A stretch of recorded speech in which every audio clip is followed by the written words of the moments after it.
This week on the Vox Cascadia podcast, it's Take Your Patron to Work Week. So we're bringing our top tier patron on to have them see how the sausage is made, and we're going to go through and learn a little bit about it. So welcome back, everyone. I'm Chuck.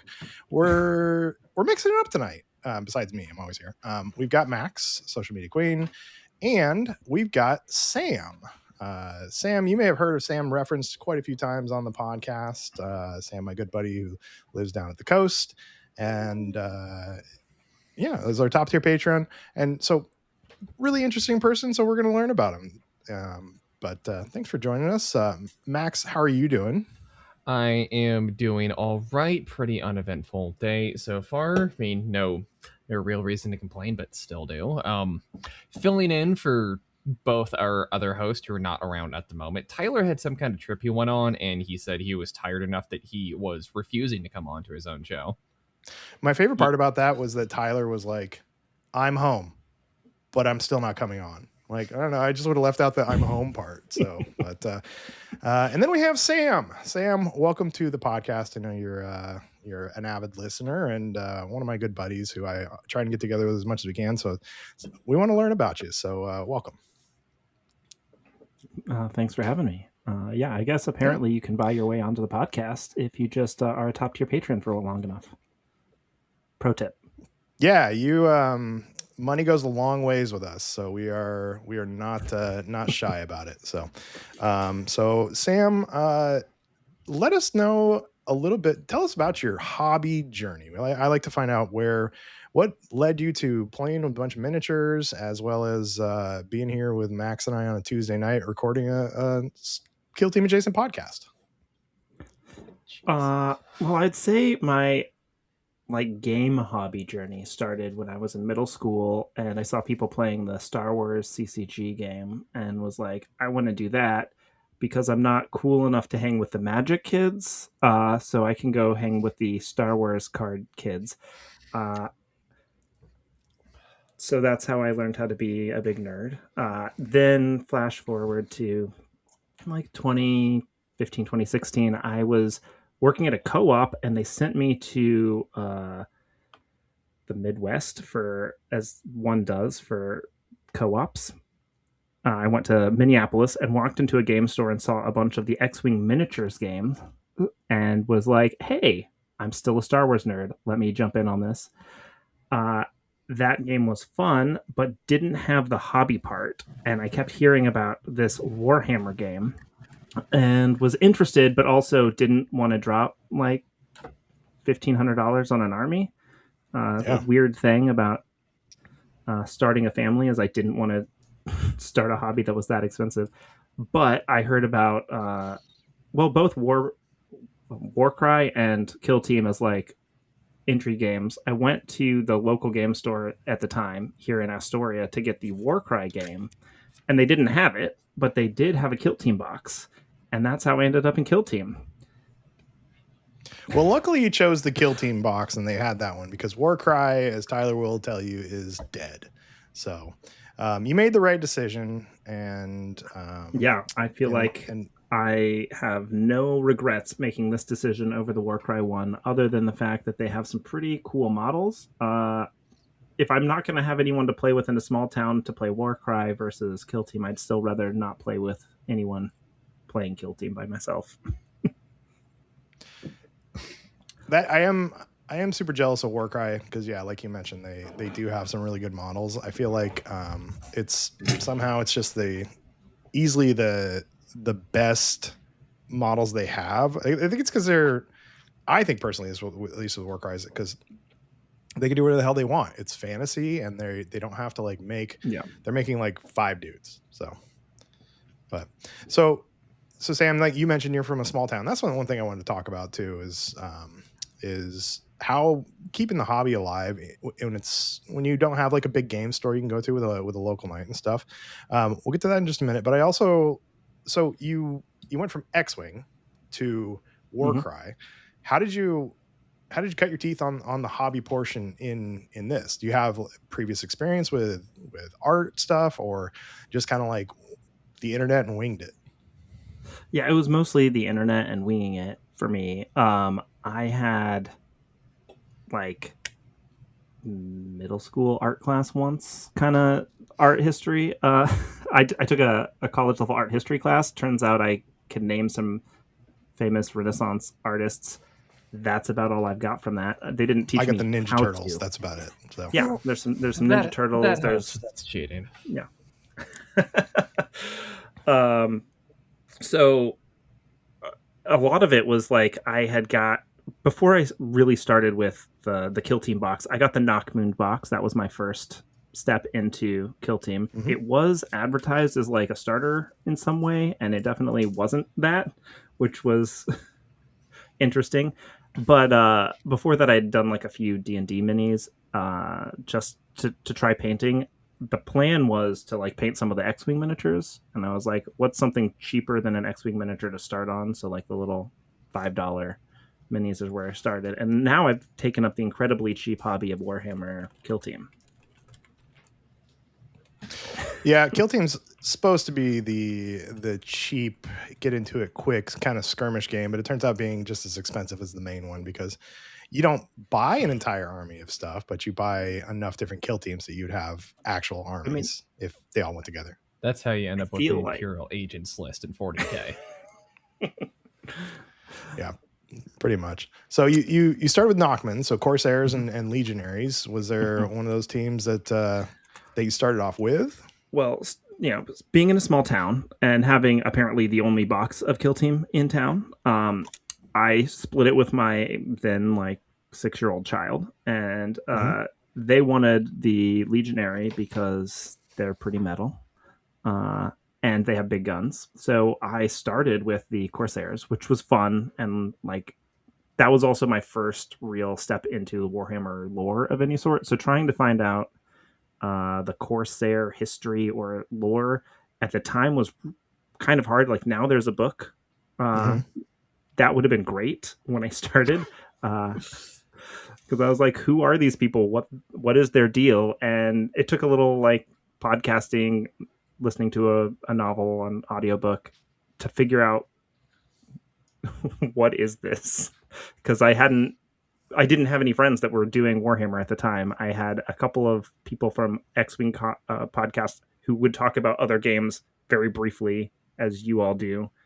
Kind Hmm. of, oh, I also played this game, and that was about the level of experience I had before that box. So you got the box, you split it with your kid, and so when did you actually start playing some Kill Team? Was it just versus your kid to start off with, or?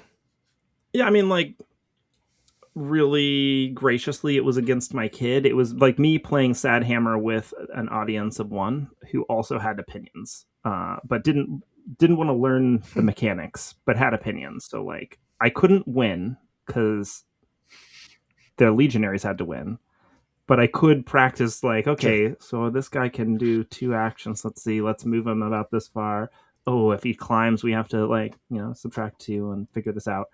Uh, and that was it was fun. On the one hand, it gave me the opportunity to like do a bunch. I set up a table and like just would leave it out and like play the game. On the other hand, any of my bad habits or like misreading of the rules were just both me and my opponent had the same concept that this was totally legal or totally not legal. And yeah, lots of turns out my first real game I went to Mox to they had advertised a night where they would have it, and somebody Hmm. ended up actually being there, but it was like one person and they just happened to be there kind of deal. And I just got my ass totally handed to me by like not understanding some of the cover and non-reciprocal options. And so Connor will be proud. It was an AdMech player who just steamrolled me. Yeah. And Well, but then I I mean, decided I needed to learn how to actually play the game. yeah, around that time though, Hunter Clade was actually pretty good. So that was, I mean, that Yeah. would have been probably around the first year of Worlds, and I think Hunter Clade actually like won Worlds that year. No, they were actually good at the time. So after you had your one game at Mox, you got steamrolled. how did you were you able to get games consistently after that, or were you just was it still kind of like table hammer No, with kiddo?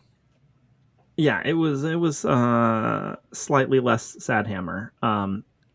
Diet sad hammer. There, the issue is I only recently have found people that play locally to me here in Astoria that are willing to play Kill Team versus, Big Hammer or Mhm. other Games Workshop's games. Uh, so it cost me like an hour and a half, 2 hours of driving and figuring out which night was a good game night. So there was a few times I went to like Guardian Games. That was a big one.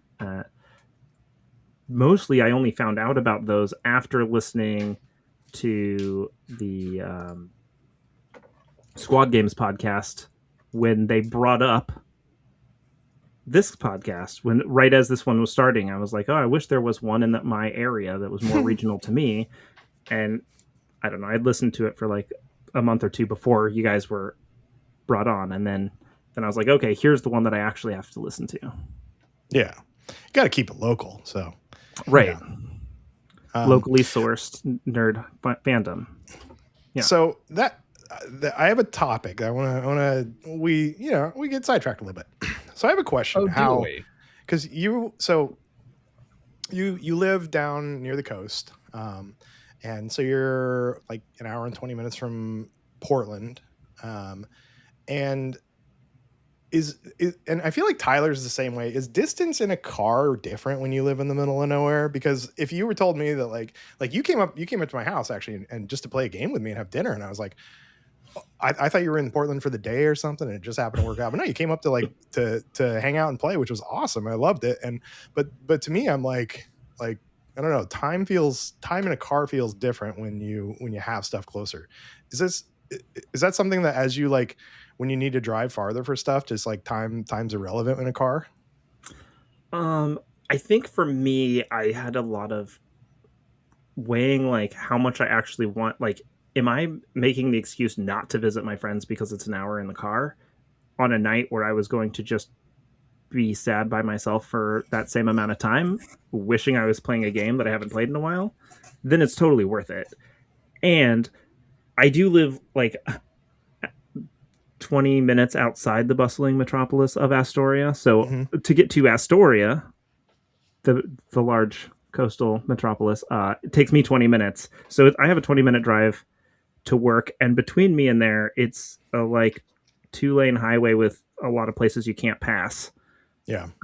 So it's like it's a drive, and I so some of it, the payoff is a big deal because like I will Sure. probably go to Portland more often than I'll go to Seaside, even though Portland is like an hour and a half away and Seaside's more like 45 minutes away. But in Portland, I have more. Once I'm there, there's more to do and more options. So like I have several friends in Portland. I have like one friend in Seaside. Yeah. I can go out to get lots of good food in Portland. I can go to like restaurants that do exist in Seaside, I guess. I mean, if we can be honest, Seaside kind of sucks. It's a very touristy, like, if you want to go to the carnival, like the little shop and go to the arcade, which I loved as a kid, and now as an adult, Seaside doesn't have quite the draw it used to. I feel like surroundings has a little bit to do with it when it comes to like the amount of driving like that you just said. Like, for example, leaving here in the Kitsap area to go to like the opposite side of Seattle, see friends of mine, it requires just putting the car in the auto ferry and driving through Seattle stuff. It's worth it because it's just like there's stages to it and going to go see friends. Whenever Christine and we pop up to Port Townsend, it's a nice scenic view. It's and where we're going for like I don't know a date or something, also worth it. When I lived in Arizona and the closest bit of like civilization and actual city was Vegas, which is a couple hours drive, and it's just empty deserts for hours on end, then it feels like you're kind of pulling teeth a bit. So it's an issue or perspective of what you. It's not just the destination, but what you have to look at for however long you're driving. Yeah, That's and that's why I that's hate fair. going to Seaside because I look at the same thing I drive on the way to work. Only this traffic is almost always super slow because somebody doesn't know what they're doing, going real slow on the 101. versus most of the time when I'm going to Portland, like if I hit the I-5, people are like 70 in Washington, like that's a nice low speed to go. Let's see how let's push those numbers. Rookie Oh yeah, numbers. it's like death Rookie rates on numbers. I-5. All they love their car accidents and stuff on Yeah.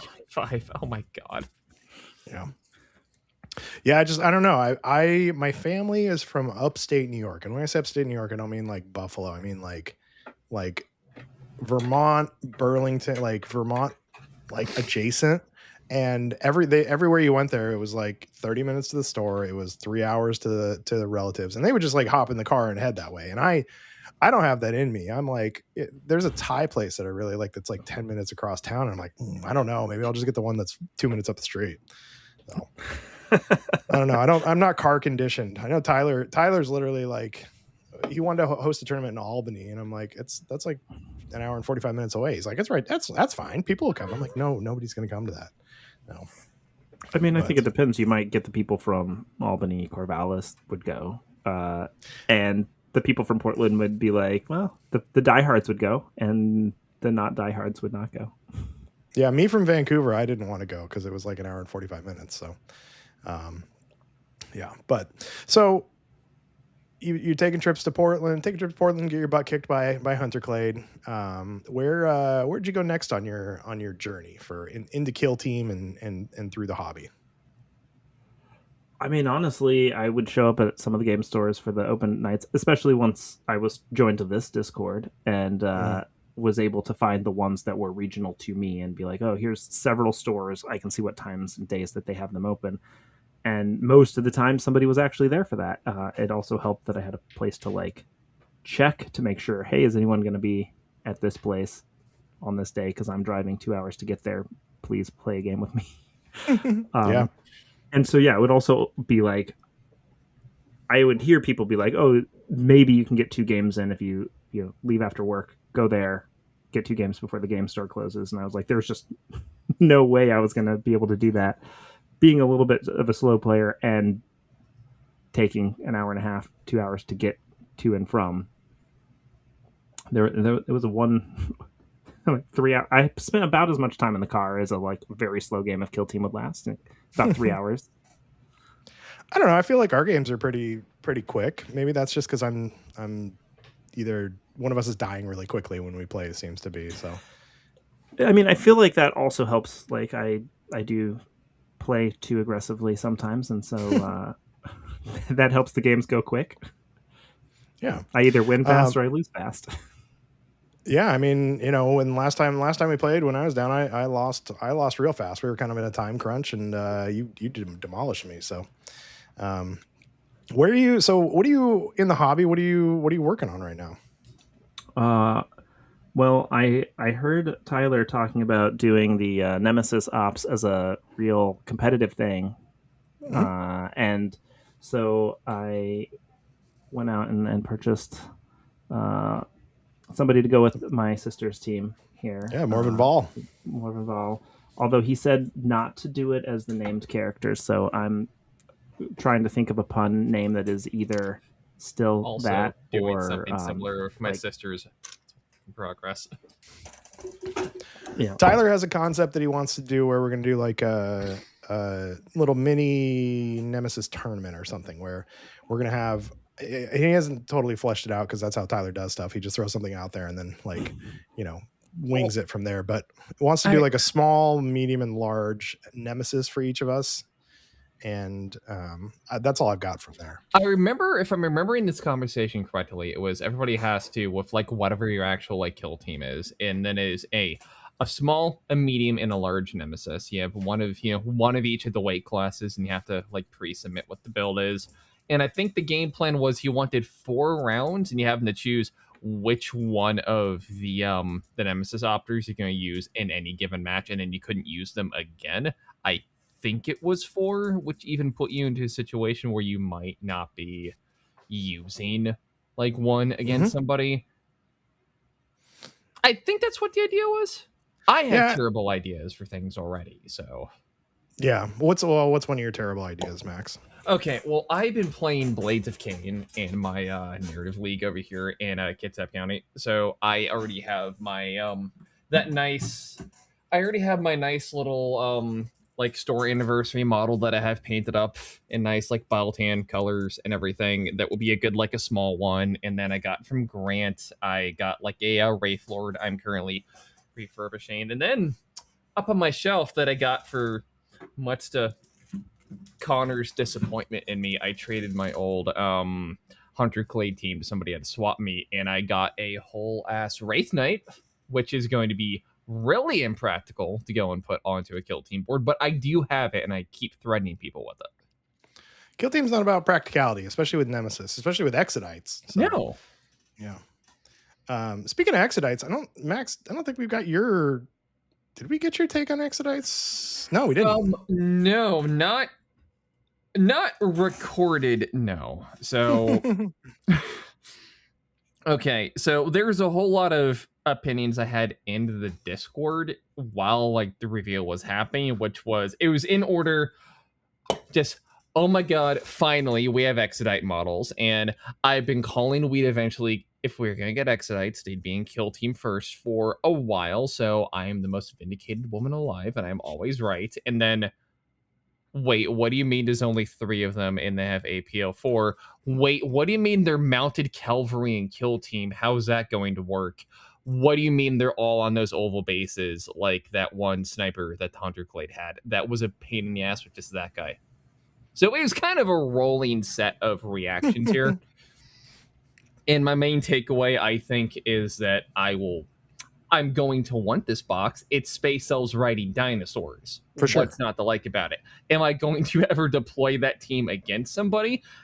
Probably not in good conscience, no. So those are probably going to be a display piece, and I'm going to go through whatever the joint ops thing is. That's going to the apparently very large campaign that's going to be in that box, along with the explicitly Jess lore book with lots of Exodite stuff, including also instructions how to make Maiden World like terrain. What is going on with all the stuff in the book for that box? It's hardcover and there's it like codex level stuff for Jess Exodites in there. It's very odd. I'm not complaining. I'm a sicko. I like stuff like this, but it's weird. Yeah, I mean, I think they said something about there's 30 some odd missions in there. Yeah, it's a lot. Yeah, 20 joint op missions that form a branching campaign pitting the Dragon Masters against the Beast Snag as NPOs. No. Were you, Max, disappointed at all that the Beast Snaggers weren't actually a team? I could take or leave. Honestly, I see some people's, good arguments about how we have so many kill teams from last, edition and past seasons, especially ranging from like I think one or maybe both Votan teams like Tel Pathfinders, like Phobos, Legionaries, and such, where it's basically just Hand of the Archon, where it's just the unit from 40k with an extra spruce to make them like Indopters. They could have done that with Beast Snaggers easily enough, unless they're not push fit, are they? No, I didn't think so. So they could have been able to do that easy enough, but they didn't, and that way they also have to go and account for the fact they're putting like the guys mounted on like the big like squigs, whatever they're called, in there as well. So it's Squig hogs. So they don't have to account for like rules for another mounted team. I saw somebody bring up that maybe the original plan was the Exodite team versus Spectre Squad, and just split it up to do a bunch of stuff and just throw NPOs in. And same thing I said in Discord. I'm saying this as the person who's like the big joint ops and like adversary ops and like the weirder kill team like rules person, instead of just straight up sweaty competitive all the time. I don't think I like the idea of every box going forward just being like crammed with like NPOs to like raise the price, or it being like a team in like some scenarios and stuff like that. That's going to cause a whole lot of like bloat in everybody's collection, and not everybody's on board with stuff like this either. So it's kind of forcing people to either have to get a bunch of extra stuff they don't want, that's going to be harder to pawn off because it's it's not another kill team they can just split the box with, or they have to wait until it's separate or something. It's, I don't know. Yeah, I mean, it feels like they kind of throw some extra stuff in there that maybe they just had a lot of in the warehouse. Like maybe because Beast Daggers, I think, were a combat patrol at one point, and if they didn't sell well on those, maybe they're just parting those out. Like, Sam, do you I know that you got in this hobby and you play Kill Team because it's the cheap version of Warhammer, not the expensive version. What do you are you excited for the Exodites? I am relieved that I'm not excited for the Exodites. I got the Terror on Devlin box and Mhm. was pretty excited about that. I actually played 2 games of that today with my child. So we had Spectre Squad going up against some Termagants, and uh, I don't need to do that again so soon. Like, if this was a box that came out next year, I might be like, hey, I played these missions, had a fun time with the kiddo. Let's try it again with some new guys. Maybe then, but like as the very next box, I don't need that. So I'm excited that I don't need it.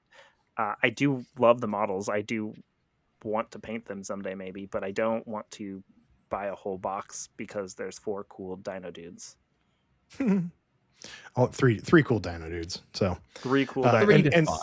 five. and dino puppies too. But no, I think this kind of feels like a box that would have been like dropping it right after Terror on Devlin and going like back to back, kind of like one kill team and one big NPO thing is kind of feels like are they just trying to bridge the gap between now and September, late September, October when the new season comes out? They're getting creative of how they want to do releases, and also just like we've had the conversation about how it's a good thing that they're doing, like, more like casual play options for this edition. So it's not, especially because 40K players and other people who just play other games, workshop games, say that we have the complicated system. So it's not a bad thing that we have less complicated, less like really just hardcore, stuff we have to be playing all the time. Like, we aren't just playing the approved ops for like tournament stuff all the time. But there's also such a thing as too much of a good thing. So like the I novelty don't is know her. starting to wear off maybe a little bit if they just decide to like cram scenarios and like free stuff like that. Like going from Typhon to Tomb World to Devlin to now this. If this becomes like a regular thing every box or every other box, it doesn't feel like it's like a nice special kind of gimmick thing anymore. It's just extra kind of work and plastic that you may or may not have to like, just kind of figure out how to deal with if you don't want it, which makes it Yeah. a bit inconvenient. Well, so we had Ashes of Faith, right? That was Mhm. just that was 2 teams, but that was kind of a narrative box. They had a. Did you ever play through those missions, Max? No, but I do. Somebody did send me all the narrative stuff for that, and I haven't gotten a chance to like really ever play it. I have all the campaign materials for it's a last edition campaign and such. It Mhm. could use some adjustment to probably port it over to third edition easy enough. But I have all the event cards, like the little boards and the not at all practical, stickers are supposed to be reusable to go onto the boards and all that stuff. So I can try it out at some point, but I haven't actually played it, no. Yeah. Sam, did you when you were playing with your kiddo, were you doing just 2 missions? Did you play the same mission? You doing a campaign? So yeah, the box has the campaign where you start with mission 1 and you go through mission, I think, 4, and then it branches from there depending on win loss. And Mhm. so we did mission 1, huge loss, epic loss. Mission 2, it looks like they're maybe going to win. I feel like it really worked well for my kiddo because the like card system to figure out which MPOs are going is a thing that is super straightforward, and they're excited to flip those cards and see, like, is the big bad guy jumping out this turn, or is it going to be one. I think it's hard because when I did it, some of this was just dice luck, and some of this is just the way it's set up. Is like some of the cards, what it has you do is set up additional operatives on the board, and Mhm. that is really tricky for like most of my experiences. Like competitive play is not having a random model show up in your back line, and, unless you're playing Mandarix. Uh, so now there's you killed 2 termagants, and now there's another one who just showed up behind you. Made it real tricky, and just with the dice rolls, we got them pretty regularly showing up at like the worst spot for the team to play. And so on the one hand, that's fun because it's weird. On the other hand, it's hard because it's just randomness. Throwing an extra operative, that used to be how they balanced teams, is just give them an extra operative, and now they got 3 in the same turn. Now, so were you then? Were you running Spectre Squad, and then Kiddo was running Red Terror and Termagants? We were kind of playing both sides together. Okay. So they tried to do most of the painting of the Spectre Squad. I ended up helping out because they flagged towards the end and were like, "Hey, could you finish these?" So I did, and then I painted the other side. But then when we were playing, they were a little bit more. They were rolling the dice for the Tyranids, and I was rolling the dice for the Spectre Squad. But we would talk about who should move and what would happen. And so there's, with a lot of the NPO stuff, it's like, what would be the worst move? That's the one for you. That's what you should have them do. And so it'd be like, well, I think if they shot this guy, that would be pretty bad. Let's find a guy who can do that. Yeah, this one can move over and get a shot. Let's do that and see if we can take out the rocket launcher guy. And then they did. Nice. So you've so this is cool. Here's something I'm curious about. So your kiddo is about the same age as Jenna's nephew, and I would like to get Jenna's nephew doing like nerdy things besides playing Legend of Zelda and talking shit to me about how good they are about it. Do you have a so? I mean, it's obviously it's been a couple of years. If you were to say start fresh today with your kid to try and introduce them to something, which is where I'm at, do you have a path that you would go on? Would it be playing the verses, or would it be playing the NPOs, or like the joint ops? Like, what do you think? I mean, I think the joint ops is working really well because the attention span isn't there for like let's sit down and play a 2.5 hour kill team game. They can play a 2 hour game. That we've done that with some other ones, but it's not usually ones like this that they're willing to have that thing. But with the joint ops against the other one, like even in your sort of downtime, there's there's the monster pops out. Is that cool? They can basically win either way because they can decide that they're abandoning me and they're going to root for the bad guys. And I'm going to pull the card and roll the dice for the bad guys, and that's cool. And also, they helped paint the guys, so they have some ownership of the team we're playing. I feel like that helped. What really helped for me was like, okay, I primed your guys, and maybe there's like a base coat of 1 or 2 colors, and then you can do the details. And then some of the time they go in, they get this like real great details, and then some of the time they go in and they're just like, these guys are my Chaos Space Marines. That's going to be some random gold and black and red, and like, there you go. And I'm like, it's pretty chaos. You nailed it. This guy looks real good, and this guy looks real chaos. Yeah. Is there with your kiddo? I mean, obviously all kids are different. With your kiddos, are they more into the hobby piece of it, like the painting part or the playing part, or is it just whatever you can get the attention span for a certain amount of time? For me, like there was a huge draw to like the aesthetic for them. They're like, this, like they started with the Legionaries, and they're just like, yes, let's give me giant guys with gold trim and big old guns. Can I have like 20 of them?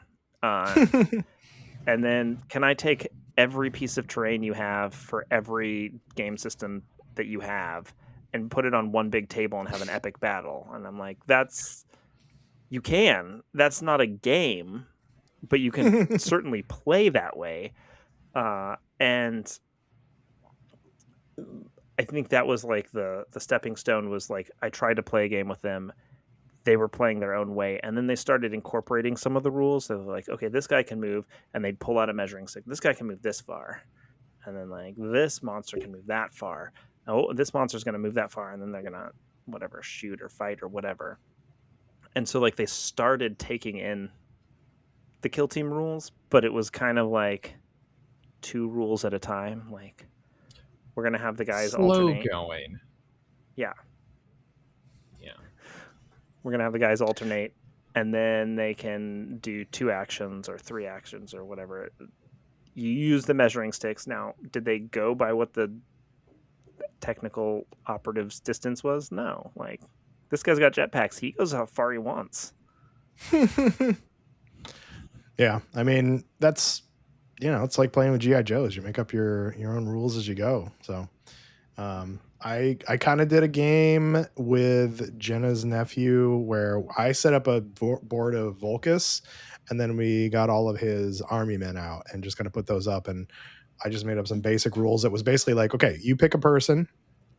If you can see them, you can shoot them. You roll a dice, and if it's higher than the dice that I roll, then they're dead. So Yep. we just kind of did it that way. I would like to get him like I said, on the nerd train. He's a pretty creative kid. And so I think that if I can focus that and turn him to the dark side of plastic, that'll be my contribution as pseudo uncle. Based off of what Sam's just said, and remembering when I was a kid and my life was ruined by discovering 40K when I was in middle school, as I said. And I remember when the first models that I got, which were Eldar. They're dark Eldar. They're the metal like Incubi, but still, they're the coolest things I'd ever seen. Have you thought about this? Take your nephew into a game store and just happen to kind of like just see kind of what they gravitate towards, just vibes wise. I've thought about that, but then what happens if they pick Tau? So, because that is, Jenna's nephew and you love Jenna, you're obligated to still love them? I don't know. You can be disappointed, but you still love them. I have boundaries, and I have to keep those boundaries. Like, I don't think they'd pick Tau. Look, you're also talking to the girl that when Tau first came out, when she was in middle school, she used allowance money to build a Tau army. So, like, you're not gonna get, like, this conversation isn't gonna go anywhere from you as far as beating them into the ground. Yeah, like, but you've also grown a lot as a person and understand the error in your ways, right? Because Olivia's moving, I got her stealth suits off her like a month ago. No, I haven't. No, I'm still awful. Yeah. Well, that your idea, Max, is actually something that I have brought up to Jenna multiple times because I need to see if I can get her to actually play with me too. And I had her go to like the Kill Team website. I'm like, hey, look at these. Which one seems cool? And she never got any farther than that. So maybe I'll do that with her nephew, and I'll just take him to the Games Workshop store or something and be like, maybe pointing towards the Kill Team section. Ungenerous comparison here. Like, just bear with me, but it's kind of like how when you're having like you have a dog and you're at the pet store and having them choose like a new toy, just kind of waving in front of their face. It's kind of like that. Same principle. Yeah. Yeah. I mean, I don't know. That never worked. That never worked with my dog. He never picked anything. What if he doesn't pick anything? What if he sees a Warcry box there and wants to play Warcry? What if he wants to play Old World? Well, that's when any of those you go and like, you commit to like, okay, congratulations, we are now going to the worst possible answer. You are playing Space Marines. Let's get you some blue paint and let's go home. Yeah, or you go like what I've done. You like, I'll buy you one of these orange boxes. You can pick one of the Kill Team boxes, and I'll buy that.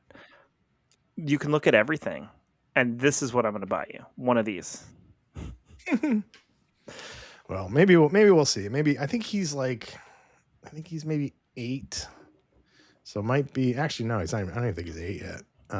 Maybe 7, but so maybe a little young for it. Maybe I'll actually what I do have, and I wanted to try it with Jenna, but she would never do it. Is I actually bought the Kill Team beginner set from like Barnes and Nobles that has like 5 Plague Marines and 5 Space Marines. That is supposedly the worst beginner set ever because it doesn't actually have real full kill teams. And I always said, like, whatever, you go to the Games Workshop store and steal a Marine.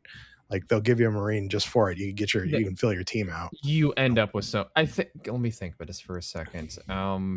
The starter set, it's okay. So the starter set, it's both the Plague Marine Space Marine heroes and like the Strike Force adjusting people -1 guy. So it's going to be off of like the loyalist, it's going to be either the eliminator or the gravis guy that you're missing, which is going to be slightly annoying to try to replace either one of those.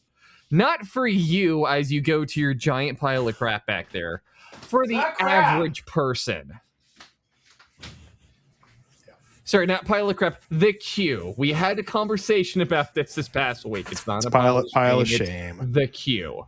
Yeah. Well, based on the box art, it looks like you have the captain, you have the assault intercessor, you got a couple of the gunners. Yeah, I think you're missing the sniper dude, and then you've got the plague spewer, the plague champion, the icon, maybe the grenade guy, and one other guy. But I want to try this out too, because I bought this because it was just a super good deal. It was like $40 for like 10 Marines. And cool sculpts, but two, I also wanted to see how they dumb down the rules. So maybe I'll make that some homework for mine. Yeah, because there's the beginner set, which you get for Barnes and Noble, and you get the starter set. Everybody bags on that beginner set. It's like you're one Marine away from having it. And if you like, literally, I think if you walk into a Games Workshop store or know anybody who's played this game for more than 5 minutes, they have an extra Marine. So I've got 7 of them within arm's reach here. I've got actually the box of, in like the original like packaging still, the individual blind box like Space Marine Heroes and Plague Marines I bought from a game store, just had them in display case for a while, and I got those for Christina because her first kill team and like models that she ever got when I was getting back in 40K were Plague Marines. Because we went through and she decided the things she likes were Orcs for vibes, Tyranids because she likes bugs and they're disgusting, and Plague Marines because they're also disgusting. My wife loves body horror.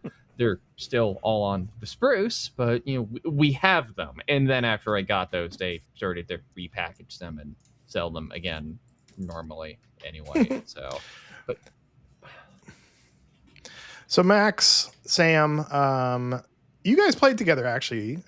Sam and Max, the detective duo, actually played together last year at Killscream in the doubles.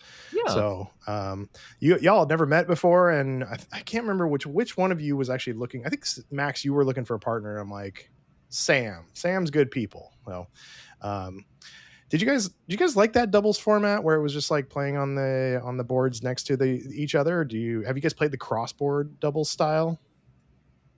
Crossboard, as in you shove 2 boards together and it's 4 people playing in a big board. Let's see. No, like the only way I've done doubles is when we did them at CritCon last year, where we had a close quarters on one side and then we had like an open board on the other side, which would also, if we aren't bringing that format back this go around for Killstream, if we aren't, we should do that again, but make it so it's like the descent rolls from Shadowhunt with that back and forth instead of just shooting across the board from one to another. But no, it was the first time we met, first time we ever played together, and the first time I've done like the proper like 4 people at like a table in a game at one time, and we had a lot of fun with it. We went 2-1, I believe. Yeah, you guys are the Super Necron team, right? Sam, you had the freshly released Canoptic Circle. Max, you brought the Hyrotech, right? Yeah, I just thought that because even back then I had a decent amount of Necrons. I just thought the idea of like an oops all Necron comp would have been funny. Forget about winning. I thought it would have been funny and amusing. So that was my sales pitch for that.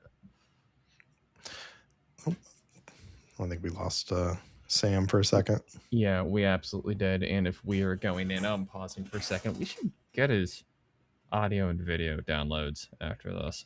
Yeah, we will. Yeah. Oh, he's back. Okay. He returns. Good. So, Sam, did you like that format? You've played a couple double tournaments, haven't you?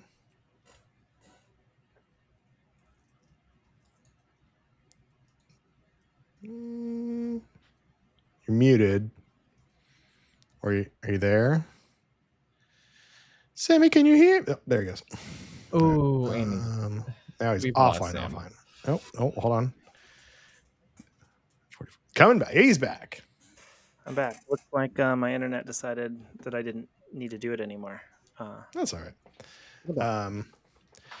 We were talking the doubles tournament. Sam, have you Have you played the crossboard, or have you only played that style like you played with Max at CritCon? Just that style, yeah. I haven't done 2 on one giant board. Yeah. I really like that one. The games will get way longer though. The games end up you getting like 3-hour time limits for the games because it takes a long time, which I found out. I remembered the hard way when we did our last doubles tournament, and the Smalls, and then I think it was Tanner and someone else for their final game. They were like, "Can we just shove the boards together?" I'm like, "Yeah, it's fine." And then I forgot that it takes like an extra hour, so I made them like rush through their final game. No. But I like that format too, because it's one of those things, and I've talked about this before, but when you have the two boards pushed together, normally when you're playing Kill Team, you have a board edge, and this is a wall basically, like I can't be shot from this side. But when you shove the two boards together, and all of a sudden somebody across the board shooting it adds a little bit to it. We mentioned Descent a little bit, and Sam, you and I played a game of Descent together. Yeah, and that was the not first traumatic. time we both played. It's not traumatic at all. No, it was my first game with Murder Wing. Your first game was Celestians. And how would you assess that game went? I mean, I think like a lot of these where you throw in a new loophole or a new element, like totally forgetting that, yeah, this guy's going to move over there and drop through in the middle of where these people are. So it looks like he's on another table, essentially, and he's really like 8 inches away and is going to charge you. And like that was a thing that the Celestians did not like very much.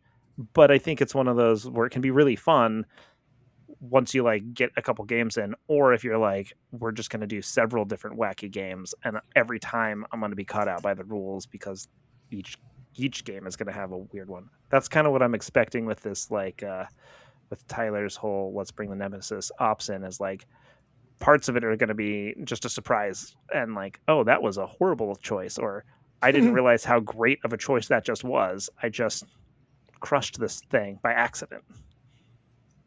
Yeah, it was weird because again, like the double boards, it's just another aspect that you're not used to. I think you had sent one of your sisters down a hole and thought you were safe on the other side of the board, and my champion like jumped right through that hole after her and then ended up just in the middle of like 3 sisters, and sent them back to the Emperor. Well, but have you played any more games of Descent since we played that? Max, have you tried out Descent? I've done Descent. I did a match with Olivia where we were just trying it out when it first came out, and I do remember that I lost, but I was having a whole lot of fun just playing with, because we picked a board out of the Shadow Hunt like book, and it had not only the 3 like Descent points, but it also had the 2 more like the teleport pads. Like one on like the open board and Vantage. whatnot. So just having a whole lot of fun, just like just playing with positioning back and forth. You know, for the most part, just kind of experimenting. Like I didn't win. Like I think that because I actually had borrowed Olivia's Angels of Death that night and hadn't gone really prepared to play them. Like I do believe Olivia tabled me, but I had a lot of fun just kind of playing around with the possibilities how all that works. Well, also Olivia's a huge sweat, so these days, like she's there to ruin people's Olivia's lives. A good player. I remember back at CritCon, we ended up 2-1 because we the team we lost against was actually Tanner and Olivia with Tanner on, and it was the Inquisition Agents team with like Castrican as kind of like the helpers, and then Olivia had Sanctifiers, and I forget exact details. I know that like it was kind of close. Like I won like my half of the board against Tanner, but we as a team lost like so hard against Olivia. Well, that's a good win for you, Tam, because Sam, because Tanner, I get 2 you mixed. Tanner's kind of a sweat too. Tanner's super good. So a win against Tanner's. Have I beat Tanner? I beat Tanner once actually. But Tanner, I'm like 1-2 against Tanner right now, and one time it was pretty bad. The first time I played Tanner last year at Tacoma Open against when Tanner was running Sanctifiers. I think this was like pre-nerf, or maybe like I don't know if they had maybe 1 nerf at that time, but they were pretty nasty. So a win against Tanner is not bad, Sam. Oh no, I did not win. I was the one that did not Wait. win. Oh, I thought Max said that. No, it Max was like won. They get it totally backwards. Okay. That side of Tanner the and I table. were the one in close Yeah. quarters, and Gotcha. then it was on open. It was Sam with Canoptic against Olivia and the Sanctifiers. Oh, okay. Gotcha. And it turns out that they did not do well against those Sanctifiers. They got very much burned. Yeah, I could see that. Canoptic was this was pre-nerf Canoptic, but they were also like super tricky Canoptic too. Yeah, to be fair, from what I remember, Tanner did chew through a lot of my higher tech, and I don't know if it had just been like a regular close quarters match of just my higher tech versus Tanner's agents. I don't know if I would have won if it was in fact like another like the little disposable shrimp from another Necron team was crossing the board edge, also contest like the outer objective now and again. To be fair to Tanner. Yeah. Well, I think that guy did the most work on the Canoptic team, helping on the board that they weren't on. That was the most help I was in that game. It was a wild tournament. Holding that was point. That, and then I don't remember who or what we played against in our first match, but I remember our third one, we were playing against a couple of buddies who one of them had Death Watch, and the other one had my old team from last edition, the Void Dancers, the Harlequins, and this was on Tyler's like tall team like map that he made, and like Harlequins, like they ignore any kind of piercing damage and stuff like that as kind of a rough approximation of them having an invulnerable save last edition when they had invulnerable save. So I figured piercing and stuff that changes the amount of dies they have isn't gonna matter. So you what, screw it, screw everything. 3 death marks. And it did work. It shouldn't have worked, but it did work. Just going for the guns with the bigger damage numbers and all the other death marks, it did work somehow. I mean, that's, you just put up big numbers and just shoot stuff, right? Yeah. Yeah. Yeah, you just roll the dice good, and then that solves all of your problems. Yeah, good. Yeah, I mean, if you can just roll dice good, you can win any game, at least in the 40K universe. So,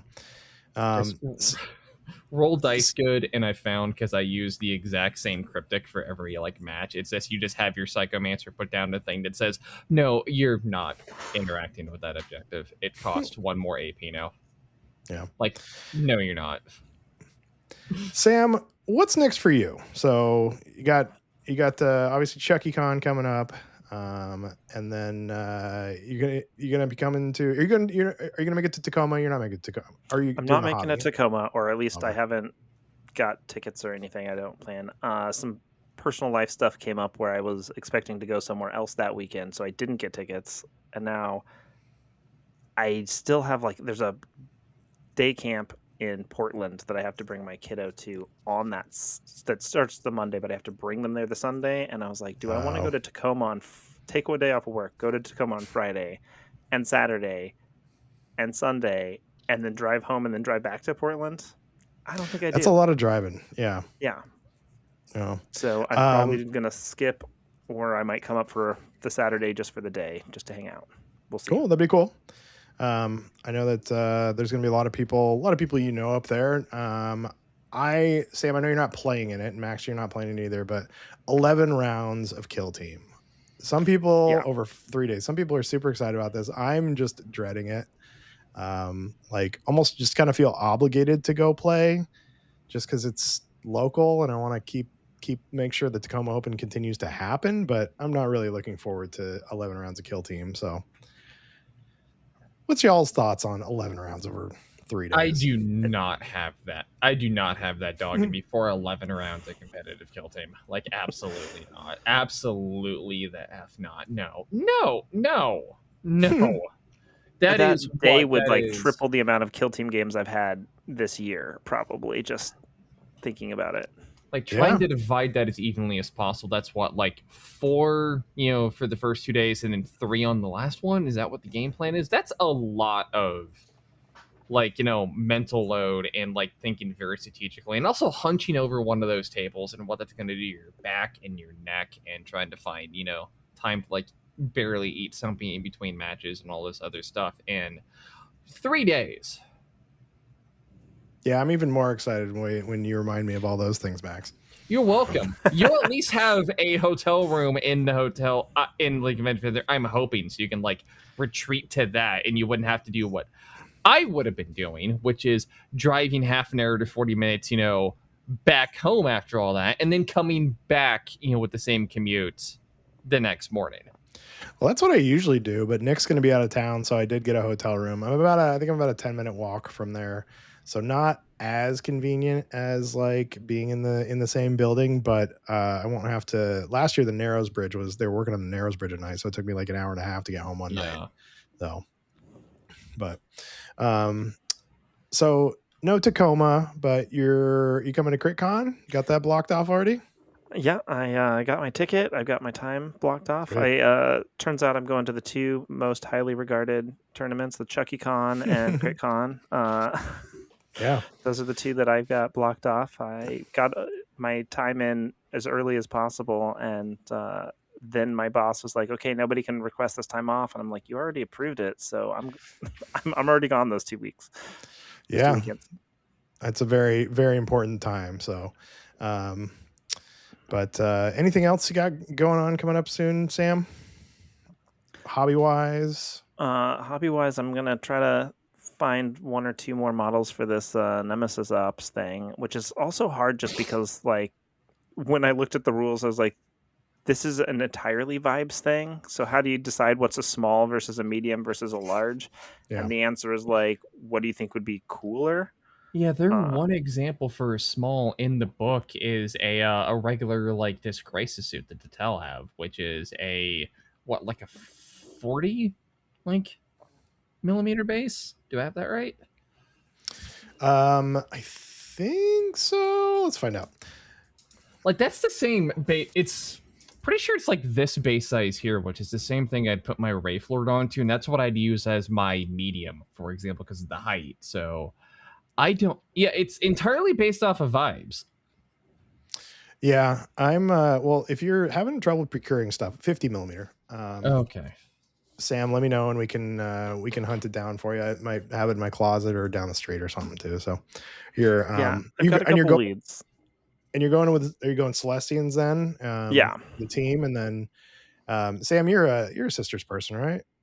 Or excuse me, Max, you're a sisters person, right? Can you? Yes and no. Like I did get rid of a lot of my sisters' army. I was never gonna finish at a swap meet recently. So yeah. Sam, do you need help brainstorming? Because I could always use some. I think part of it was just like, okay, so if I got this Morven Val model, and she's big, but she's not like giant big. Yeah. Is there something bigger than that that's not some, church stained glass tank? My problem, and if not, then like, what's the medium?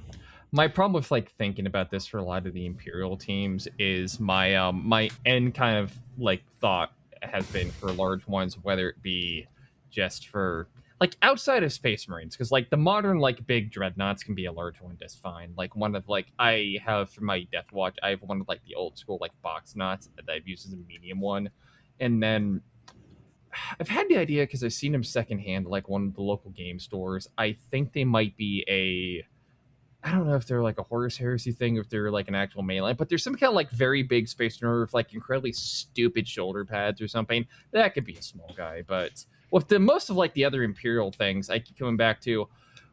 I mean, I can just make it easy, and I can just make my large one just be like a war dog. Like that could work if I can't think of anything else. It's more like full of like faction flavor and appropriate. I can just make it be a war dog. Yeah. Trying to figure out for what I'm gonna do. I think I'm gonna probably run my Murder Wing. I have a Redemptor Dreadnought. Maybe I just do Box Knot for like I've got a Box Knot too. Maybe I go Box Knot for the small sized one. So I got some work to do on that. I got work to do on my Murder Wing too, because that's supposed to be my team for Tacoma, and they're like basically base coded. So do you know who is incredibly easy for this whole like figuring out Nemesis stuff, like size stuff? The Tell teams, actually. Well, no, the Tell like stuff for Raveners as well, like some of like the bigger bioforms, like maybe like a warrior for a small one, and like and then like you go with like a Carnifex or something really silly for like the large, and like you pick something kind of like in the middle. But between like the different like regular crisis suit for the small one, like a Cold Star Commander one for the medium, then you go with like a Ghost Keel, or if you really just want to just be very unserious, like a Riptide for the large. Is that is Riptide the large mech suit? Riptide's the big one with the Riptide is the second biggest one in the Tau range, the one that still has arms and like the shield. It gets bigger than that, where it's just like a giant torso of a big gun on legs. Maybe not that one. Maybe that one's a bit much. Those are only $120, $90 on eBay. No, the Riptides are cool. No, I think you're right. The Tau does work really good for that. The Tau have the easiest kind of answers to that. If you've managed to get the Armageddon box, there's also whatever that new like kind of walker thing the orcs have that just screams like very good obvious nemesis thing to go along with like commandos or Rekka crew. That's an easy one. What would you do for like a? I mean, that's going to be like large maybe or a medium. But I guess you could do like Beast Boss on Squigosaur. I know that when I was talking about looking through Nemesis stuff pretty early on, I went and used Rebecca Crew as an example when explaining like what is all the system, and I went into this like a war boss and like like the big mega armor or something, or like Killicans and like their other walkers as being good ideas. Yeah. I think Jeremy Spake is doing the dashingly handsome Jeremy Spake is doing that for his because he was working on a Killican. So yeah. But anyways, well, I'm excited to try it out, and I'm excited for the new Nemesis stuff. So but Sam, thank you for joining us. You got anything you want to plug? Any socials, any charities, anything? Yeah, I don't think I have a lot to plug. Mostly I just listen to this podcast, and then I go to work and I hang out at my house playing Kill Team with my 9-year-old. Yeah. Well, have you ever Ollie? Shout out to Ollie. Have you ever just decided to just dumpster Ollie one night where like maybe they didn't do their chores and you're like, I'm gonna punish this child with strategery and Yeah, so the other night they were like really stalling on the way to bed, and I'm like, okay, here's the deal. I will read you a bedtime story. That story will be the Terror on Devlin Kill Team book. That's what you get for bedtime. Not sure that was great parenting. I mean, it could be. My father, who I loved very much, I have very strong memories of when I was a kid. He, at least on one occasion, he threatened me with, quote, the board with the rusty nails in it in the garage. And he said the nails were rusty because when he used it on my older brother, to which I replied, Dad, I don't have one of those. And he just looked at me and said, I know. Wow. You could be doing worse. All right. Well, on that shining note, thank you everybody for listening. Again, thanks for joining us, Sam. It was good to talk to you, buddy. Hopefully I'll see you in at least a month, if not sooner. Max, thanks for stepping in because Tyler and Connor are a bunch of slackers. I've completed my takeover of like Connor's role on the show. He's out. Yeah, pretty much. So he doesn't listen to it. He won't even know. Just won't send him the link next week. No. So yeah, you can find us on our socials because we got to do that stuff. I'm at Painted Cave Minis. Connor's at Spanaway on everything. Tyler's at Lowbrow Minis. We're at Vox Cascadia on Instagram. Max, Blind Observer. Yes, I need to get on posting stuff, but yes, it's all right. I don't post anything either. Go on to CascadiaTabletop.com. Killscream 5 tickets are still on sale. I'm going to leave the sale up through the end of this week, and then I'm going to take them down. If you use the code KS5 presale, you get $10 off your ticket. Vox Cascadia on Patreon, patreon.com/Vox Cascadia podcast, where you can be forced to come on the show even too. We do some extra content every week, some silly little things, and then and we'll drag you onto the show too if you like. So thank you everybody for listening. Patreon for a non-zero chance that you will be conscripted to be part of it. Pretty much, that's how it works. Max, can you do the Tyler sign off? Oh God. Sam, do you know the Tyler sign off? I love you. Good night. Well, close. It's we love you. Good night. We love you. Don't put We that on love you. Good night. There you go. I think Tyler lost his job too. So.